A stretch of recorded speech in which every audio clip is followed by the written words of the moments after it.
Good evening and welcome to the South by Southwest, increasing the diversity of tech startup founders panel discussion. And this evening, before we get started, just a couple of housekeeping announcements here. Over the next hour, as we're having this conversation, we're going to have a live a live Twitter conversation, and we're going to be using the hashtag of hashtag startups DVRS. And so just to let you know that that's what we're going to do here. But we're going to really spend some time having a conversation and hearing from our esteemed panelists on startup funding and financing, and really talk about how we can really help minority and women-owned startup businesses and attract funding for those. And so as we get started, just to give you a glance and a glimpse of who's on the panel here, we have with us this evening, we have Natalia. And Natalia is the founder and CEO of Pipeline Fellowship. And Natalia, just a little known fact about her, she is dubbed as the coach. And she, through her company, she focuses on really helping women with angel investing boot camp, if you will.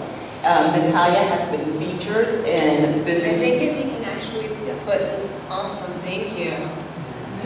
Like, it's about not the white guys. Natalia has been featured in Bloomberg Business Week, Newsweek, Reuters, and the New York Times. So she'll tell you a little bit more about her and her background, but that's just to give you a glimpse into her background. And then we have, Darnell Kemp. And Darnell is the co-founder and president of DreamFunded.com. And DreamFunded.com has an emphasis on crowdfunding, and with his firm, it is one of the firms that have been approved or approval pending to be one of the equity crowdfunding platforms in the state of Texas. And he will tell us a little bit more about that. And then we have Keith White, who is founder and CEO of TrackPay. And TrackPay recently was awarded the 2014 Black Enterprise Innovation Award. And next week, we'll be competing at Harvard University with the hottest mobile payment of 2015. I hope I got that right. Payment startup. Okay, payment startup. So he'll tell us a little bit more about that. And for myself, my name is Kathy Burrell, and I am with Bank of America, and I'm one of the small business banking market manager for the Austin and Central Texas market. And so we're going to just jump right into our Q&A and really get an understanding of what our panelists can do to really help with minority and women-owned funding and financing. Kathy, I want to pivot because we're entrepreneurs and we're adaptable. And since it's a really amazing, intimate audience, I kind of wanted to hear from the people in the room, and maybe we can just, if you just want to raise your hands, if you have some questions or like anything burning that you want to make sure that you leave this room with, that way we can make it more interactive. I'd love to hear from anyone in the room, and I'm happy to put people on the spot. Not white guys. Yeah. I will accept questions first from women, and particularly women of color. So if you do have anything, and if you do also want to use, as Kathy mentioned, our hashtag and send us questions that way, we can really make sure that you leave today with something actionable, because that's really important. The whole point is that we want to get more of you. We want to increase how many of us are on the tech startup scene. So those are my 2 cents. All right, and so Natalia, while we're getting people, allowing them time to think of questions, go ahead and just share a little bit more about your background.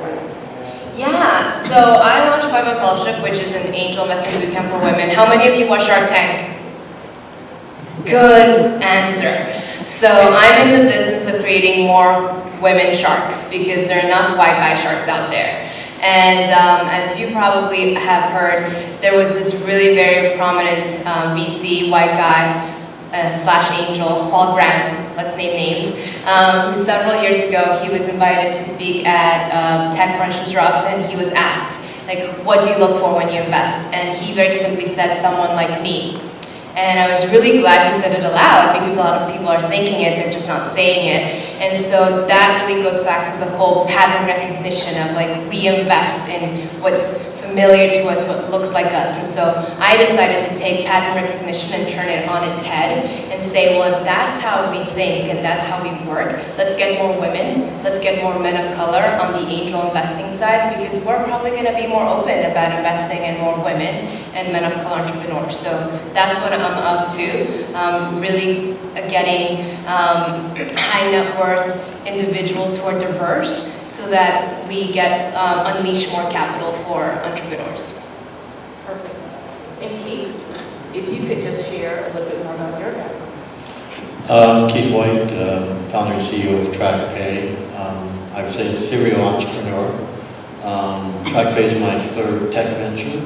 My first one was a website called Zoomer TV, which I won't say competed with YouTube, but it was the opposite in that our video clips were family friendly. So many advertisers didn't have a problem placing ads on our platform. And then I went to the Dominican Republic and started a mobile media content business. Once we secured an agreement with the wireless carrier in the Dominican Republic, I convinced Sony Music Latin to license me their digital music catalog. So we were the first to put premium downloadable music in the Dominican Republic. Sony sat on one side, the wireless carrier sat on the other, and our platform sat in the middle. And when the transactions happened, they flew through our platform. From there, I had my sights set on scaling to a bigger market, so I started focusing on Brazil, and that was around the Times Square. Started making a little noise, or more or less getting a lot of press in the United States for its little card reader. So I said, well, if I can take that concept down to Brazil and be the first to do it, I'll have first movers advantages. So I started going down to Brazil probably 2.5 years ago, talking to partners, banks, and so on and so forth, and moved to Brazil last year for 6 months. And so now we have our partner, we're ready to go in Brazil. We're also going to launch our platform in the United States. And just to tell you what it is real quickly, it's Apple Pay, but the alternative to Apple Pay, meaning that you can transact using your mobile phone, but you don't have to use or have as a merchant the little point-of-sale terminal that you need with Apple to pay. So the difference between us is that, for example, Apple Pay relies on a technology called NFC, stands for Near Field Communication. That phone needs to talk with the terminal in order for a transaction to happen. But that terminal costs about $500 or $700 or $800. So if you're a small business, you may not want to make that investment. With our solution, you don't need the terminal. You can still transact with both merchant and customer. So that really is the difference between what our technology offers versus what's out there now. Awesome. And Darnell, tell us a little bit about your background. Yes, I'm Darnell Kemp, president and co-founder of DreamFunded.com.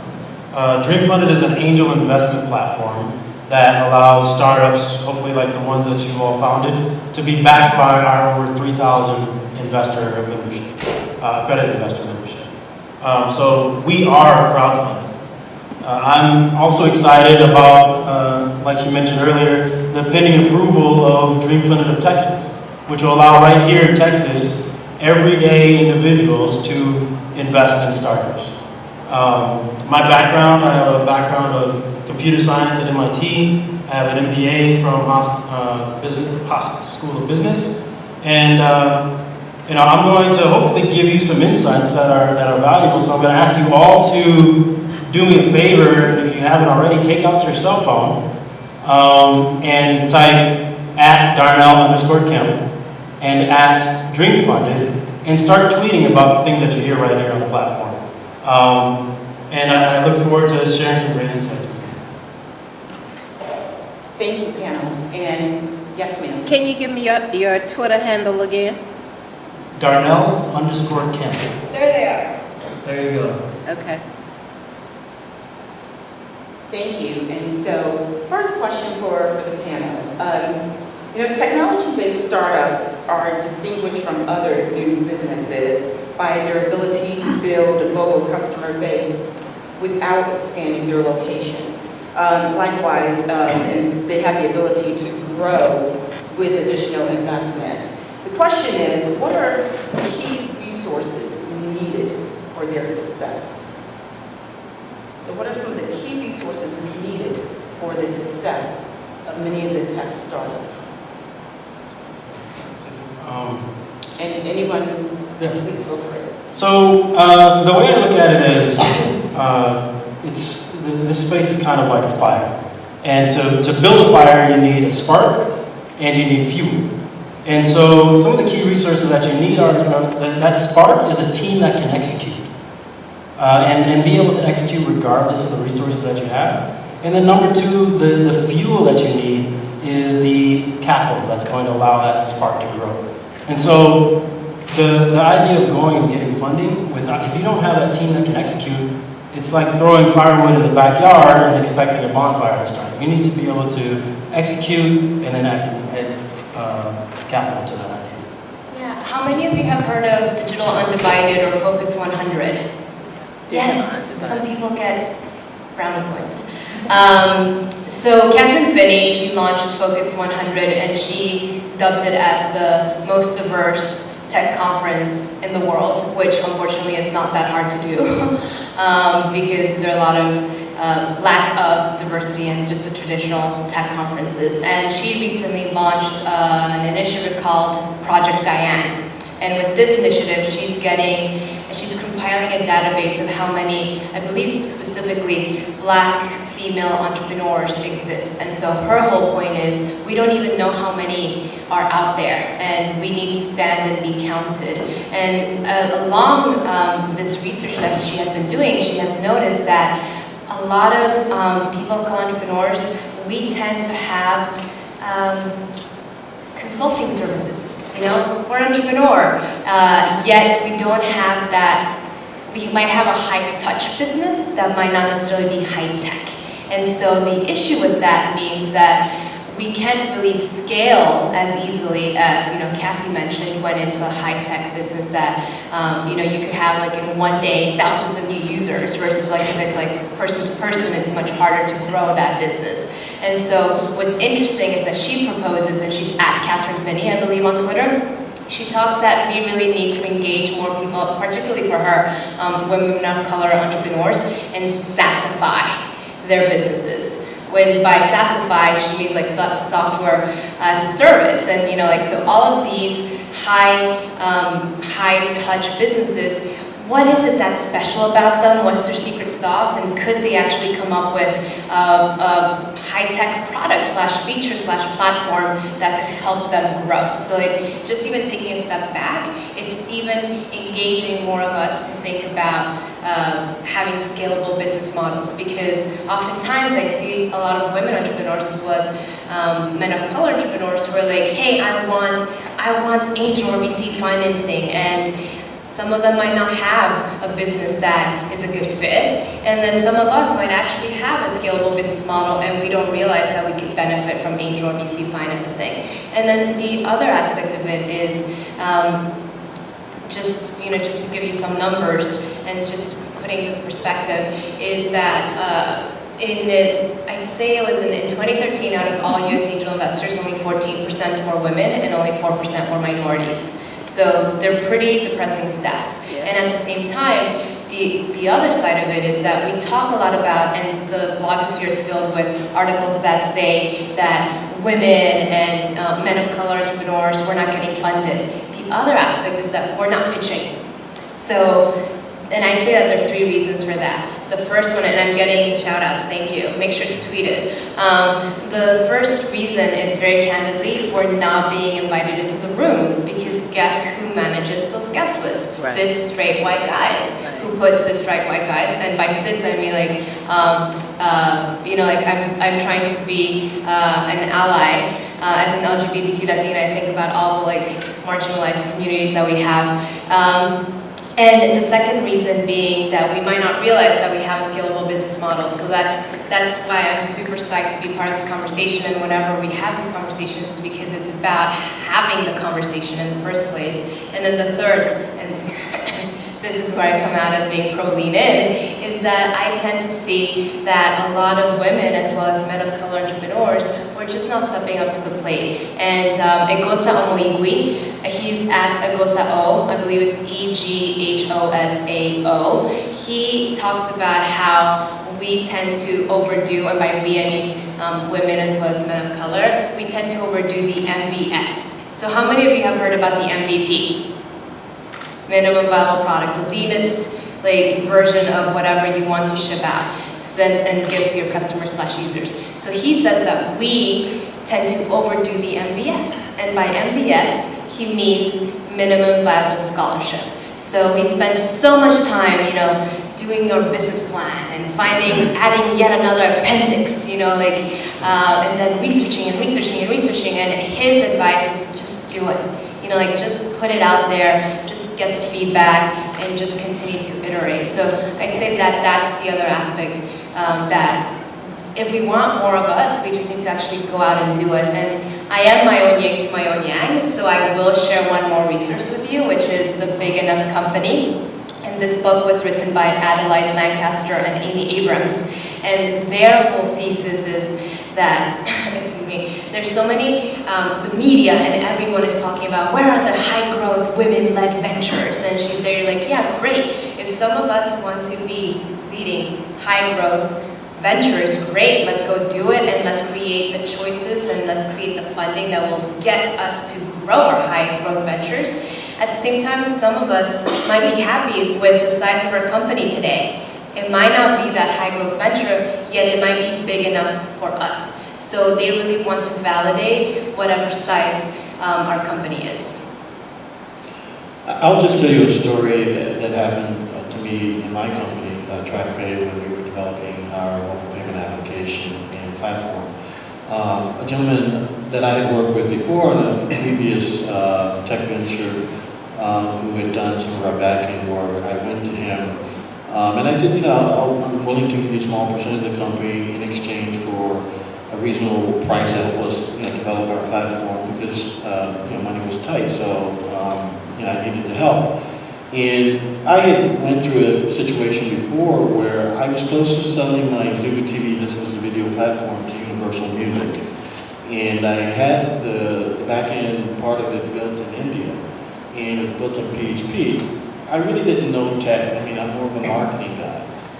It looked great, it ran great, and I happened to get to the chairman of Universal Music, Doug Morris, at that time.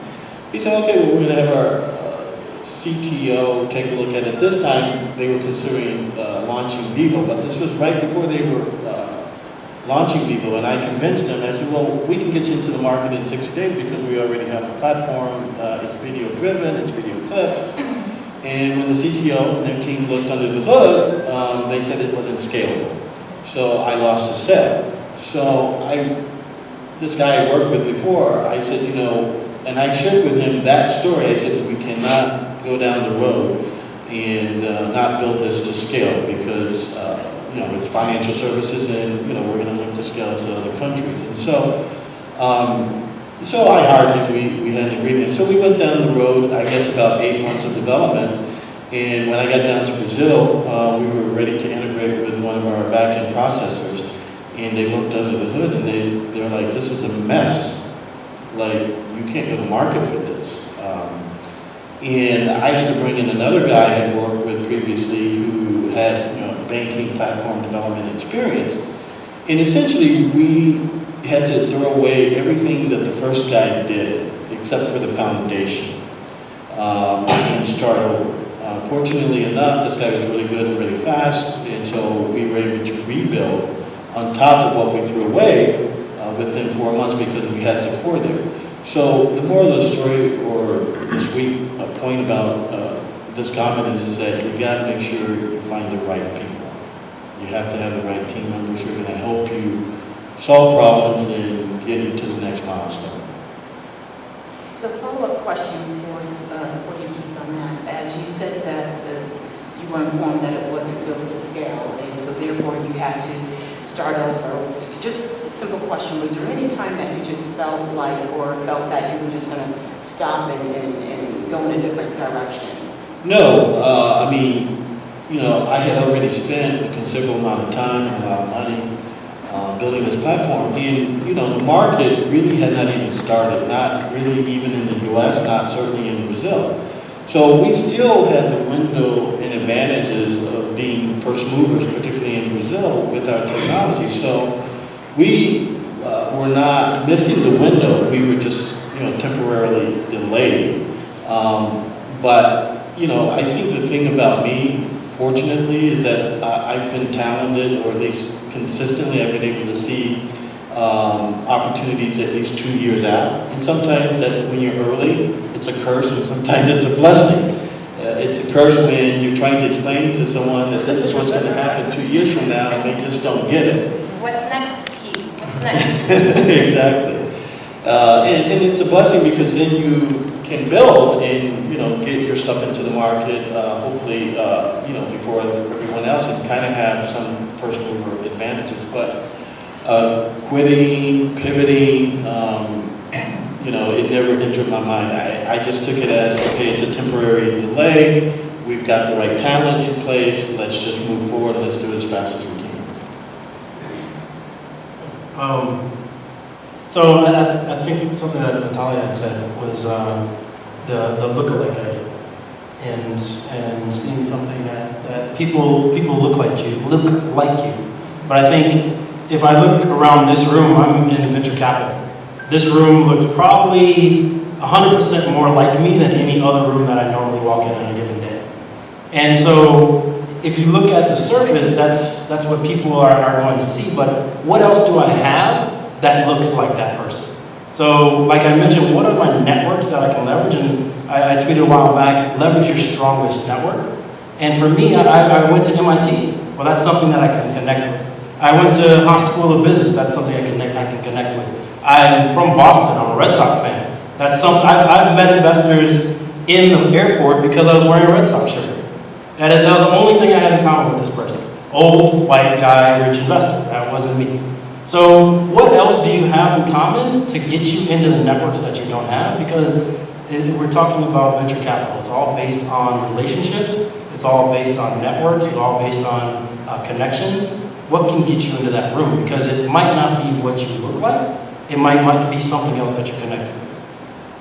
I agree. I'm so glad you brought that up because so the reason that I'm the coach is because I judge a lot of pitch events, and I'm very much forgetting about his personal life. I do believe that we need Simon Cowells. It's really great to have Paula Abduls and your cheerleader, etc. You also need a reality check as an entrepreneur. And so what you shared with me is one of my pet peeves. And I remember that I was judging this pitch event in Atlanta, and there was for the sake of this conversation, a black woman entrepreneur, and she was telling us about her story. And it wasn't until the Q&A, it was not at all in her pitch. Oh, she had majored in computer science. She didn't bring that up in her pitch. Oh, she was working at Bitly.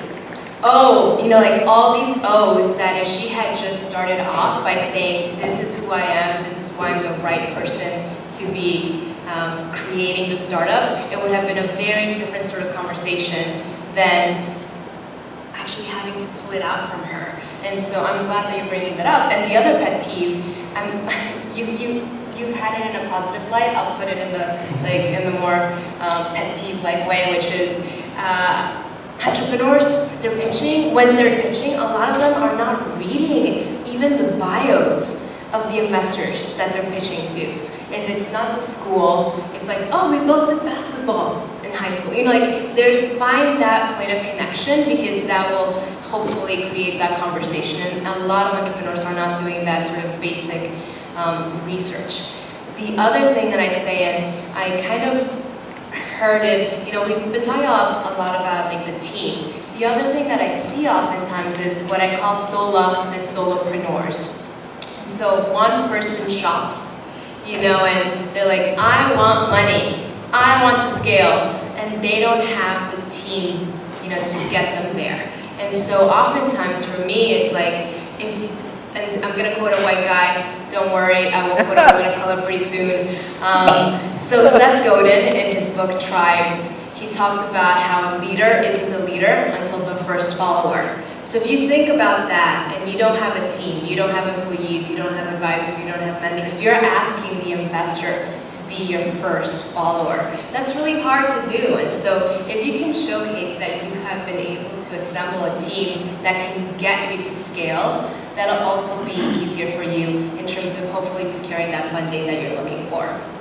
And let me just quickly add to that, talking about, you know, telling people who you are. Oftentimes when you're early, people are not investing in the product, they're investing in you.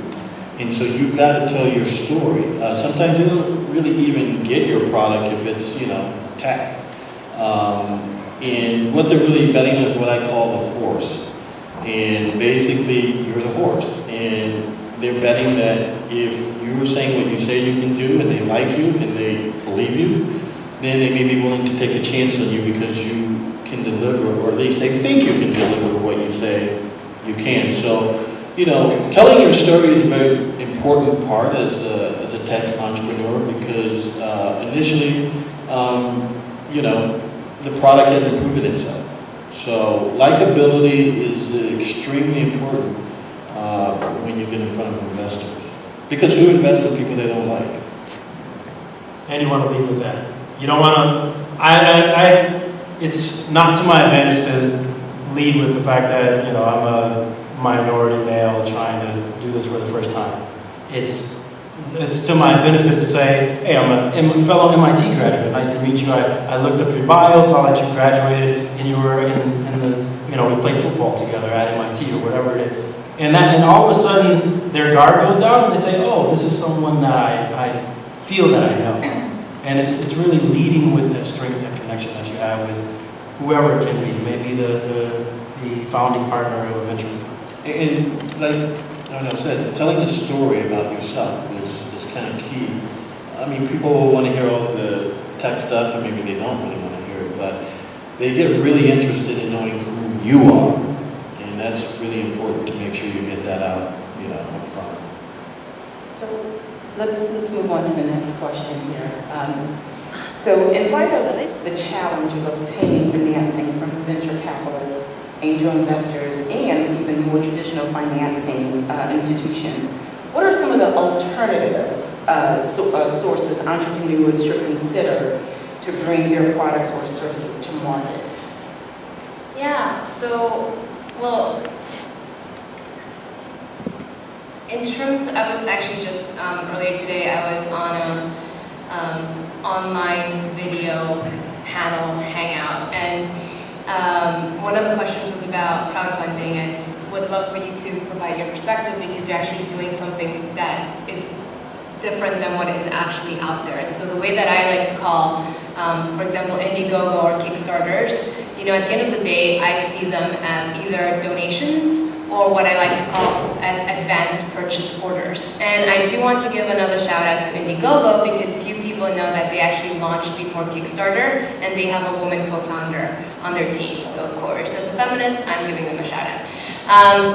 And so the reason that I say advanced purchase orders is because if you do have a product-based company, what it enables for you to do with the campaign is you can have like some different types of products or offerings and then see which ones are gaining traction, like which of these like special packages that you have are the ones that are like selling out fast, like what price point is working, etc. And so that's a lot of really great quote-unquote market research that you can do with a lot of you know, models that are capital intensive because you need to have this inventory. So I say that's, you know, just in terms of when you're thinking about what else alternative ways, you know, you want to think about. I do want to take a step back and talk about the funding continuum.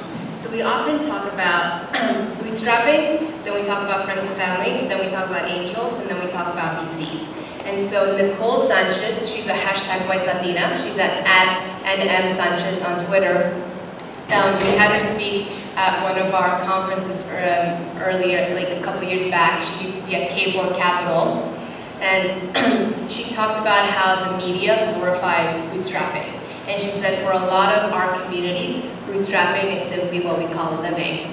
You know, that's pretty powerful, and we're not having those conversations. You know, those conversations are not being mainstreamed.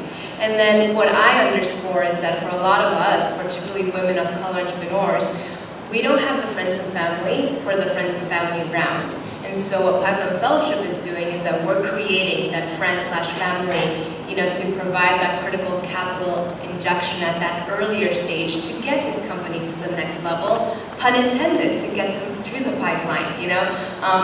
Because oftentimes we're not placing these smaller bets, and so we're losing out on potentially really great ideas because they're actually not having the capital to really be able to build out. And I say, like, just because I mentioned Keyboard Capital, I did want to quote Frida Kieber-Klein. I think she's at The Real Frida, or either at Real Frida, and she has to say, which is, we need to stop rewarding those who start at second base as if they have hit a home run. And, you know, like, that's a very helpful visual in terms of what's really happening right now with the system. You know, and we all know, like, some of the things that are on the surface, like crowdfunding, angels, family, friends, and they say there are three family, friends, and fools. But there's some nuggets out there. I know, you know, as an entrepreneur, you have to stay out there on the hunt in terms of looking for capital. And when there were some things that were not so obvious, I started researching, Googling tech startup competition. 2013, I found one, entered, they called me 3 months later, and it was a Bill and Melinda Gates Foundation competition with Electronic Transaction Association. And we were selected in the top 3 or 4. We went down and we won $10,000. And as a result of that, I started looking at more. So, for example, there are a lot of municipalities, Austin, New York, Miami, Washington, D.C., that are getting very aggressive with incubators and providing funding. And so you could search for municipalities and see what they're doing. There are grants. I think Google has something here in Austin that's coming up with, I think it's called Code 2040. There's an opportunity there. Comcast has one. So I remember even as recent as last week or 2 weeks ago, Black Enterprise had a list at the end of 2014 of different grants and competitions specifically slated towards minority startups. So, you know, there might be some nuggets that are being, you know, overlooked. If you just kind of do a little bit more digging, you might find those. Yeah, I'd say the other thing is I know that I'm super partial to first user founders. And, you know, like that idea that you as a founder, you started your company because you saw the pain in the market and you wanted to fill it out. And the reason for that is because if you're a first user founder, you know where your consumers, your potential customers are going to be because you are your first customer. And excuse me, I remember one time I was like speaking at the Columbia Business School. It was like social enterprise conference, and I peeked into one of the panels, and this random person in the audience was asking the successful panel of entrepreneurs, where did you find your first customers? And I was so annoyed because, like, the whole point is that for me, like, I like knowing entrepreneurs who already get who that customer, who those first customers are going to be. Maybe they might not be paying, you know, at the beginning. However, if you're also able to think about revenue streams, you know, as a way for you to build and grow your business, that's also super important. Kelly Hoey, she's a Pipeline Fellowship alumna, she's at JK Hoey. She has the saying, which is, venture capital isn't a revenue strategy. And oftentimes people position it as such. I want to speak on that from just a more traditional banking standpoint too, because so sometimes you just find that you're just not in a position to get the angel funding, what have you. And with a startup company, you may also find that from a traditional lending standpoint that you're not in that position. But some of the other non-traditional resources out there is, consider that you may have to start off factoring your receivables. You might have to start selling them in order to really get that concept going and get your foot grounded or your feet grounded. So consider that. Also consider what we call CDFIs, Community Development Financial Institutions. And we have a few of them here in the Austin, Texas market, People Fund, Axion, just to kind of name a few of them. They work with those individuals in areas where, you have more minorities, more women, and that's their primary focus. They blend to everyone, but that is one of the things that they're developed to do, is to really put capital out there to grow business and women businesses. So keep that in mind as well, and as you grow your business and look to take it to the next level. Yeah, we have a question from the audience, which is making me really psyched, so I'm actually going to name check her. So we do have a question here. Veronica Kiselev, she had this is actually through Twitter first. She said, because she's been waiting, if connection and likability get you funding, are we acknowledging that being different should be avoided? And so I'm really glad that you brought that up, because it's almost like this catch-22 of we're acknowledging that we are, we're playing the game, right? Like we're saying, well, let's learn the rules and let's play the game. And at the same time, I'm also of the opinion that we also need to disrupt the game, period. And just to give you an example, I remember, that oftentimes we hear that some, particularly women entrepreneurs, maybe they actually don't, whenever there's a demo, they're actually not necessarily the best at doing the demo. And this is actually an accelerator that they saw these stats. So the way that this accelerator worked was that the entrepreneurs in the accelerator at the end of the program were selecting one of them to be funded. And so if they were to be judged, if they had been judged by who is presenting really cool, in a really cool way at the demo the first day, they were acknowledging that a lot of the guys would have secured the funding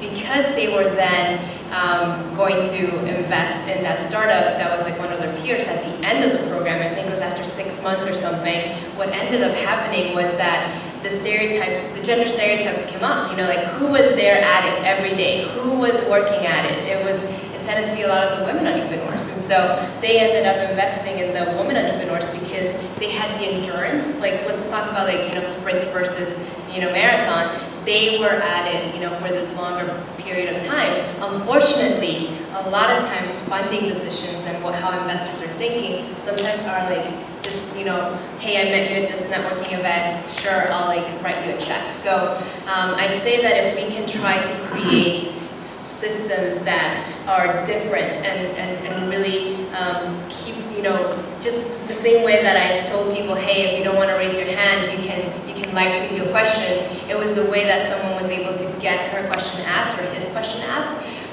without missing that opportunity because maybe someone's an introvert or, we really need to think about diversity in a broader context. So I kind of want to go back to the question that we asked before about alternatives, since I'm biased in that space since we are an alternative. Dreamfunded.com is a way for you to get your startup funded. We have 3,500 accredited investors that are ready to invest in startups, and we funded companies as fast as a week. And an interesting thing about that is, like I said, we're launching the opportunity here that's pending approval for Dream Funded of Texas, where you will be able to invest in startups as well. So the interesting thing about our model is we launched ourselves on our platform and we funded ourselves. And so that was an alternative to, there's a lot of ways, the traditional way I think is to go down Page Mill Road in Silicon Valley and start knocking on doors of VCs and begging for money. But what are some other opportunities? We launched startups on our platform. We put them in front of 3,000 investors, and they have the opportunity to review them, to see them, and to make an investment. And usually that investment happens very quickly because there's someone that's an expert, they know the space, this is what they've been looking for. So there are opportunities out there, and some of them actually work better than the traditional ones. You were a first user founder. Absolutely. So we're going to ask one more question because we want to make sure we have enough time for the audience and for any more questions that you may have there. So what lessons have you all learned today that you wish that you knew or would have known then as you were starting out? And so, I would say that, as a founder, certainly as an early startup, you always have to be out there raising capital or someone that's high level in the organization because it's fuel, as General said earlier in the first part of one of his responses. And it's a fuel that provides the acceleration, and it's what's going to get you to the next 10 miles. And if you don't have any fuel, you can't get there. So, I was really very focused on developing a superior product. And I had an older gentleman who had invested some money, and he basically said, I'll be responsible for bringing the capital. But he was older, he was approaching retirement, he had a lot of licenses in the financial industry, and he didn't want to risk putting himself out there. So he preferred to write checks. And that made it really easy for me because I could go to him and say, okay, we need this. We cut whatever deal we're going to cut, and I'd have the money in 3 days. But then he decided to start relaxing and wanted to focus more on his retirement. And so that kind of put me in a position where I had to become a fundraiser. And I had not been out there networking. I had not been out there meeting people, meeting high net worth individuals. I was just focused on creating a great product. And so having to have to start from ground zero in terms of making those connections, I have really realized that if I had to, go back a year from now or a year and a half from now, or in the past rather, I should constantly, be working on developing contacts to raise money. So my co-founder of Dream Fund is Emmanuel Hernandez. He's the founder of SF Angel Group, and one of our early members was an investor in Google and PayPal, and we have a lot of other members that are various named individuals in that group. And some of the things that I learned in being affiliated with that group are that investors are not there to save you as a founder. You have to have a business that is going to work. You have to focus on the business and not on the funding. So if you go out there and you're spending, not to disagree, but if you spend all of your time on getting funding, you're not building your product. And that's one of the things that we like to advertise about Dream Fund is it reduces that time to funding. And if you're spending 40% of your time raising funding, that's 40% of your time that you're not building your startup, building your company. And then the other thing is that as an investor, we want to see that what you can do with the minimum resources that you already have. And that means building traction. So if you can go out there and you can build traction, what does that mean? Do you have users? Do you have followers? Do you have any revenue? Like Natalia was saying, what do you have that is showing that can you give it away? So two things that are along these lines is, if you can't give your product away, it's probably going to be difficult to sell it. And the other thing that, as my team, as a black male, Manny Fernandez, a Latino founder, and our member of our founding team, Rexford, the white guy on the team. For diversity. Yes. I'd say if they won't buy it from Rexford, they probably aren't going to buy it from me or Manny.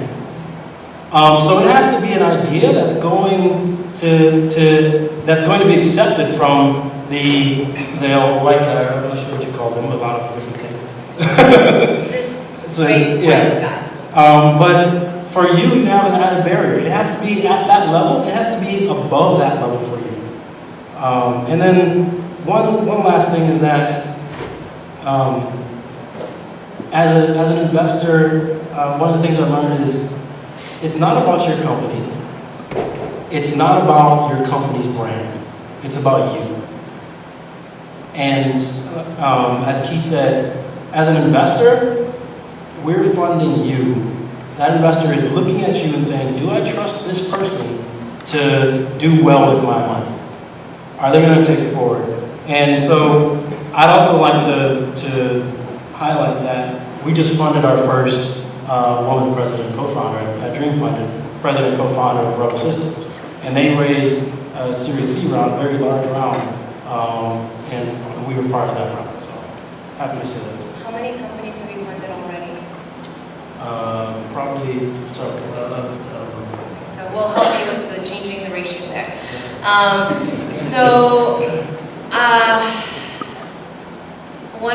To take a step back, I remember being interviewed by this reporter and asking, like, why did you start? Why did you launch Pipeline Fellowship? And I had this aha moment, and I said, it's just as important as entrepreneurs for us to talk about why we start as it is for us to talk about why we stay. And so I've shared with you why I started. You know, obviously there's this lack of capital for women entrepreneurs and huge lack of diversity in the US angel investing ecosystem. Why I stay, that reason keeps changing. Like each time I might meet someone else, I have another reason to continue to be driven in terms of doing the work that I do. And one of the recent ones that is super relevant for what we're doing today is I spoke at the Women 2.0 conference a few months ago, and this Black woman approached me right after my talk, and she thanked me for being vocal, for being visible as an LGBTQ Latina, for speaking up, and then she started to tear up. And I was like, oh my gosh, I don't know what's about to happen. I'm tearing up as well. I don't know what she's gonna tell me. And she shared with me that, excuse me, she's a tech entrepreneur based in LA.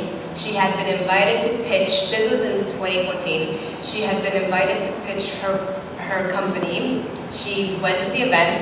This very prominent LA-based white guy investor approached her and handed her his trash. When she proceeded to clarify that she was there to pitch, she had been invited, he doubled down and said, get rid of my garbage.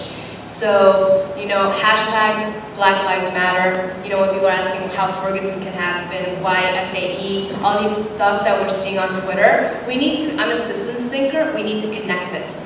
These things are happening there, they're also happening here. And it's really important for us to, call it out and have a conversation. And so she told me, this is why I want to be a successful entrepreneur, because I want to turn around and become an angel investor so other people of color entrepreneurs don't have to face what I'm facing, so I can fund them. And so I shared with her, you can and you will change the face of angel investing. I wanted to share that story with you because, we're at the Austin Convention Center. I was sharing with Belinda, who's one of the organizers of today. We're not at one of the hotels, this has been an improvement. Someone, you might see her on Twitter, Carrie B, she has been tweeting a lot. She was talking about how last year, a lot of the diversity conversations were happening not at the Austin Convention Center. So the fact that we're even here, the fact that you're here, that we're here, this is a step, forward in the right direction. We have a question that has been sent in, and the question is, we've talked a lot about funding, but how do we get more people of color to know and believe they can be startup founders? Danielle, do you want to take a stab at that? I think we actually talked about a little as we were preparing for this panel, it's who do you see? You don't see the minority founders of companies. And it's interesting that, I won't go into any specifics, but I'm sure Ellie can do that, is that recently in the news there was a major company that had a woman co-founder. And as they grew in their publicity and their success and they raised venture rounds, they actually kind of took the woman co-founder off of the list because they said, well, that doesn't look good. And so there's a lot of that where once you get up to a certain level, it's like, okay, let's put in a different team or whatever. It's highlighting the successes that are already there because there are a lot of them. But you just don't see those successes in the news. I love that you said that because Marie Wilson from the White House Project, she says you can't be what you can't see. I'm going to be controversial as well. I don't think that the way that we're going to change the world is for all of us to become startup founders. So we also need several of us to stay in the corporate world, race through the ranks, get to being an accredited investor. And for some of you who might not know what that means, the easiest 3 definitions that I like to remember are $200,000 in individual income, $300,000 in joint income with a spouse, or $1 million in net worth. And the reason that we talk about accredited investor, from my understanding, is this arbitrary designation that the U.S. government has made is because at the end of the day, angel investing is high risk. And so even thinking about that other aspect of it, and a lot of us, when I was growing up, I don't remember ever meeting someone who was introduced to me as she or he's a founder, she or he's a boss. And so when I went to, and then you've been name dropping, so I'll name drop too, when I went to Yale for college, I accidentally produced a TV show. I published several journals. I didn't know that what I was doing was being entrepreneurial. I had this idea. Let's assemble a team. Let's execute, which was your word, and then let's actually make something happen. And that's why one of my favorite hashtags on Twitter is #LanguageMatters, because it's also for us to have the language to even either think about becoming an entrepreneur, consider being an angel, or even be part of the conversation. So one of the conferences, it's an all-day event on angel investing. As you might have known, realized by now, I can be cheeky somewhat, and so I make a point of that it's not just about increasing diversity, it's spotlighting current diversity. And so we invite women as well as men of color, angels and VCs to speak at this event. And I like to say a couple of white guys for diversity. And I remember this woman of color who attended our first one in New York City in 2011, and she said, at the beginning of this event, you said, you can become an angel. And she said, I'm like, what? She's like really skeptical. And then she's like, and then I kept seeing myself panel after panel, and I realized, to your point, I could be this, which is really powerful. I say the other part of it is, I get a lot of conversations with particularly women who are in transition. They're like, I'm not passionate about my job. I'm like, I don't know what to do. I have this idea. And then 4 months later, or 6 months later, they still haven't done it, So I'd say, I don't want to end on a white guy note, however I might. Reid Hoffman, which from LinkedIn and PayPal, he has this saying, I heard him speak at South by a few years ago, and he said, if by the time you have launched your product, you're no longer embarrassed by it, you have waited too long. And so, in terms of how do we get more startup founders out there, is just get it out there already. Natalia, I'm going to pose this question to you. Tweet that has come in. I was thinking that the PR of being an all-woman team would be good. Am I wrong? Okay, so let me tell you about Genevieve Reese. She's a Python Fellowship alumna, and she went through one of the startup weekend events. She had this really great idea. Her team decided, let's go do it. At demo, it was an all-male panel judge, as often happens, and one of the guys told her panel, the fact that you're an all-female team is distracting. And so to that point, of course she was naturally enraged, and she was like, what is this? I should be on that other side. I should be on that judging panel, And that's what inspired her to become an angel investor, because she didn't want other people to miss out on that. I would say that this is the part about being strategic. There are several angel groups out there, and you mentioned grants, you mentioned accelerators. There are a lot of, and whether, like in terms of, let's bring it up because we have great support from the Chambers of Commerce, who I'm sure also do work supporting the contracts, government contracts. So shout out to all of you. Belinda, I'm looking at you. And Randall, I know you're somewhere here. So guess what? So if you're an all-female team and you want to use it as your strength, make sure you know who you're pitching it to. For Pipeline Fellowship, I'm looking for all-female teams. I'm looking to support you. Whenever a guy, comes up, like I've already said, like at a panel, and they're like, hey, I'm looking for funding, and I'll be like, great, do you have a woman co-founder? A lot of them, their eyes glaze over because they haven't actually ever thought about it. And I will end with like a positive note. I was speaking at Voto Latino, that's Rosario Dawson's event, and this Latino entrepreneur, he, one of them in New York, I want to say like Austin, we met, he said, I'm looking for a co-founder.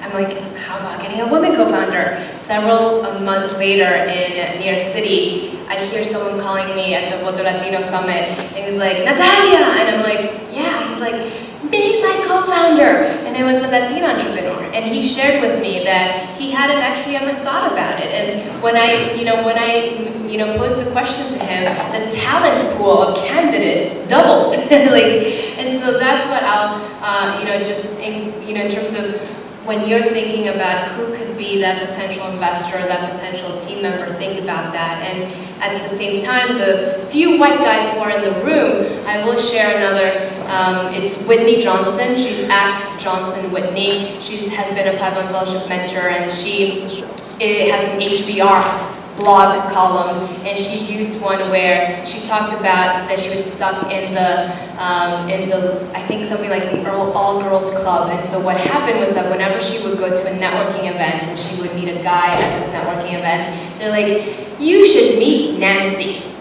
And she'd be like, great, why should I meet Nancy? And going back to what you're saying about like establishing similarities, the reason that the guy wanted to introduce her to Nancy was that they were both women. And so she really challenged the guys in her network to say, great, I'd love to meet Nancy. Are there also other guys in your network who might be a good fit, who might be interested in what I'm working on? So that's the other side of it. Absolutely, and we're running short on time, but I do want to give the audience a chance to ask a question. Hi everybody, my name is Latanya Pegues, and I'm a business owner with a tech background from Howard University. So let's give HBCUs a shout out. Are you Howard too? No, I'm saying good job. I would tell. Me too. You know. So, but one of the things that I would like for the panel to pick up is for those people who have resources, what advice would you give them to think about doing something different, getting out of their box? Those who, Austin's full of folks who can write a check in a heartbeat that would change their quality of life. So in the event some of them are in the room and they're here kind of trying to figure out, should they try something different? What advice would you give them to actually take that chance and invest in some of us? Join Dream Funded and apply to Pipeline Fellowship. We have time for one response. Go ahead. No, I thought you had a question. That's it? I mean, seriously. No. I really want to do it, but I think sometimes we just need that extra push, like, you know what? You're right, I'm going to try. Not just because we can talk about increasing the number of founders, but that doesn't mean they're going to write a check for those people who need GCR. Well, that was the reason that I launched Pipeline Fellowship, because I saw a lot of accelerators and incubators that were targeting entrepreneurs, really creating, and some of them, providing funding, some of them not. And so I saw this feeder of talent, and then I'm like, nothing's happening on the investing side, in terms of just diversity. And so I'd say, I speak for both of us that we're coming here and, disrupting this because we need to do that. I'd say the other aspect of it is, and I'm going to use, put on the political hat, Emily's List. According to them, it takes up to 7 times asking a woman to run for office before she'll even consider it, versus the 0 times for guys. So I'll say that. Respect to cut you off there. Okay. We've been told that we are running out. Okay. And I know that there were a couple more questions, but what I would like to encourage the people to do is stay around and if you guys have a few minutes, they'll answer some questions for you in terms of the questions that they may have. I know that there was one more